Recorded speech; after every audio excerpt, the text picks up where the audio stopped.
अस्सलाम वालेकुम। Welcome to my channel Irfan Chaudhry stock. मैं और इरफान चौधरी। जब कांच उठाने पड़ जाए तो हाथ हमारे ले जाना, बाबू शाह साहब कहते हैं। कोई भी मुश्किलात आए, कोई भी मुश्किलात आ जाए, आप जिसके पास मर्जी चले जाओ, जो मर्जी कर लो, कुछ फर्क नहीं पड़ता। आखिर में आना अल्लाह ताला की ज़ात के पास ही पड़ता है। इसके लिए जब कोई भी मुश्किलात आ जाए, कोई भी कुछ आ जाए, हमें चाहिए कि हम इस तरह अपने आप को बना लें कि हर बंदा हमारे पास आ जाए। अल्लाह ताला की ज़ात हमें वसीला बनाए हर किसी की मुश्किलात को दूर करने के लिए। जब इंसान अपने आप को इस तरह डालता है, वासिफ अली वासिफ साहब के पास भी तो हज़ारों लोग चल के आते होते थे ना महफिल में बैठने के लिए, उनकी बातें सुनने के लिए, क्योंकि उन्होंने अपने आप को इस तरह ढाल लिया था कि किसी के साथ भी कोई मुश्किलात आती वो अपनी मुश्किलात समझते होते थे। किसी पे भी कुछ यानी कि कुछ नहीं कर सकते थे, वो लोगों के पास भागने की बजाय वासिफ अली वासिफ साहब के पास आते थे। इसी तरह ही हमने देखना कि हम खुद कितने समझदार हैं। ठीक है ना, एक जो गरीब है अगर अमीर बनने की तैयारी करता है, समझदार है वो। अगर एक वो बंदा जिसने कल क्लास लेनी है, वो आज ही अपनी ड्रेसिंग वगैरह हर चीज प्रिपेयर कर लेता है, समझदार है।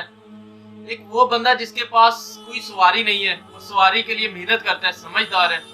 एक वो बंदा जो अच्छी जॉब नहीं कर रहा, अच्छी जॉब के लिए तैयारी करता है, समझदार है। एक वो बंदा जिसका एक बिजनेस है, वो उसे डबल करने की कोशिश में लगता है, समझदार है। एक वो बंदा जो बिल्कुल एक बेकार बैठा रहता है, सोया रहता है, लेकिन उसकी कोशिश कर रहा है कि मुझे कोई, अब मैं जॉब करना शुरू हो जाऊं या कोई काम करना शुरू हो जाऊं, तो वो समझदार है। समझदार तो बहुत ज्यादा लोग हैं। असल समझदार कौन है? जो कल की तैयारी करता है। असल समझदार कौन है? जो परसों की तैयारी करता है। उससे भी ज्यादा समझदार कौन है? जो 1 साल की तैयारी करता है। उससे भी ज्यादा समझदार कौन है? जो 2 साल की, 10 साल की, 1000 साल की तैयारी करता है। उससे भी ज्यादा समझदार कौन है? जो अपने यानी कि उसके जो पोते होते हैं या उसके जो बेटे होते हैं, उनकी जायदाद बनाने की तैयारी करते हैं। सबसे ज्यादा समझदार कौन हुआ? जो आखिरत की तैयारी करता है, जो उस चीज की तैयारी करते हैं जो हकीकत में उसने जाना ही जाना है।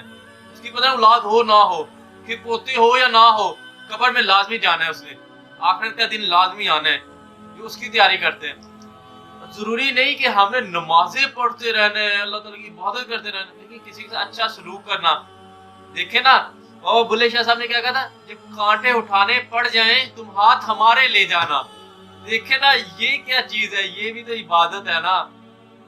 जब कांटे मीन्स के कांटे उठाने हो या पत्थर उठाने हो, या ये देखे ना शीशा जो हमारे कांच जो हमारे हाथ में लग जाता है, वो उठाना, हमारे हाथ ले जाना, हम उठाते हैं कहीं आप जख्मी ना हो जाओ।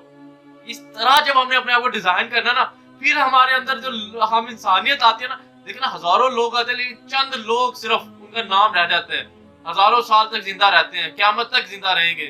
वो लोग जो इस तरह कहते हैं जैसे बाबा बुल्ले शाह साहब ने दोबारा कहा है, जब कांच उठाने पड़ जाए तुम हाथ हमारे ले जाना। यानी कि कोई मुश्किलात तो हम हाजिर हैं, आप अपने आप को महफूज रखो, क्योंकि हम बने इंसानियत अपने आप अपने अंदर पैदा करने के लिए। हम बने ही लोगों की मदद करने के लिए, हम बने लोगों के लिए आसानियां पैदा करने के लिए, क्योंकि हमें इस चीज का एहसास हो गया है कि हम अल्लाह ताला के बंदे हैं। अल्लाह ताला के साथ हमसे बहुत ज्यादा मोहब्बत करती है।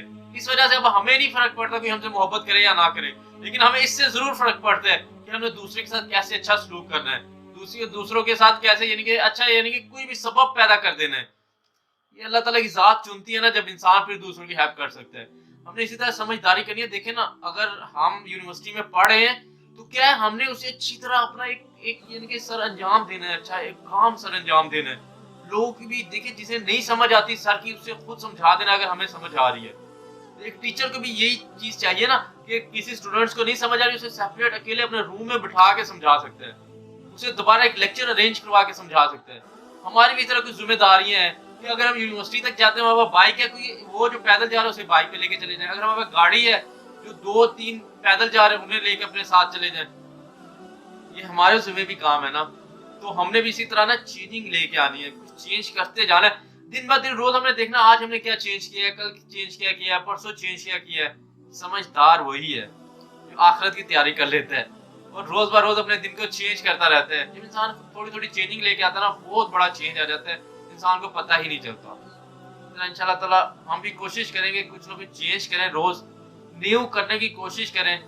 न्यू ये नहीं कि आपने बड़ी इन्वेंशंस कर देनी है, कोई फलसफे कुछ बता देने हैं लोगों को, नहीं, थोड़ी सी माइनर सी चेंजिंग, बिल्कुल मीन्स के जैसे कहते हैं ना, अगर आप पहले एक चैप्टर याद कर रहे थे, आप कोशिश करें एक चैप्टर एक सफ़ा साथ याद और करें। अगर आप पहले एक बुक पढ़ रहे थे, साथ कोशिश करें साथ कुछ उसे अमल भी थोड़ा सा करना शुरू हो जाए। अगर आप पहले यानी कि सिर्फ फर्ज पढ़ रहे थे, कोशिश करें आप सुन्नतें भी पढ़ना शुरू हो जाए। जब इस तरह चलेंगे ना, चेंजिंग ये थोड़ी सी चेंजिंग होती है, फिर इंसान को पता नहीं चलता, कुछ साल के बाद वो इस कदर चेंज हो जाता है ना, लोग कहते हैं ये हमारे साथ था, ये नहीं बदल सकता। लेकिन जो उसके जानने वाले हैं, जो उस वक्त उसके साथ हैं, जब वो एक अच्छा इंसान बन गया, लोग कहते हैं ये अब चेंज हो चुका है, ये अब नहीं चेंज हो सकता, अब ये पीछे नहीं मोड़ सकता। ये अब जो आप पहले सोच रहे थे ना, ये पहले वाला बंदा था, ये पहले वाला बंदा नहीं रहा, अब ये बहुत अजीम बंदा बन चुका है। इस तरह इंशाल्लाह ताला हम थोड़ी थोड़ी चेंजिंग करेंगे, अपने आप को भी चेंज करने की कोशिश करेंगे, अपनी सोसाइटी को भी चेंज करने की कोशिश करेंगे। इंशाल्लाह ताला कुछ बेहतर होगा, कुछ ना कुछ बेहतर होगा। इस तरह का चेंज लेके आएंगे कि यानी कि हम खुद जब मुश्किलात में हो ना, दूसरों को आसानी पहुंचाने की फिर भी कोशिश करें इंशाल्लाह ताला। अल्लाह ताला के साथ हमें इस पे अमल करने की भी तौफीक अता फरमाए और हर तरह की मुश्किलात परेशानियों से दूर रखे। आखिर में अल्लाह ताला के साथ हमें अल्लाह ताला से हज़रत मोहम्मद सल्लल्लाहु अलैहि वसल्लम मोहब्बत करने की तौफीक अता फरमाए। अल्लाह हाफिज़, टेक केयर।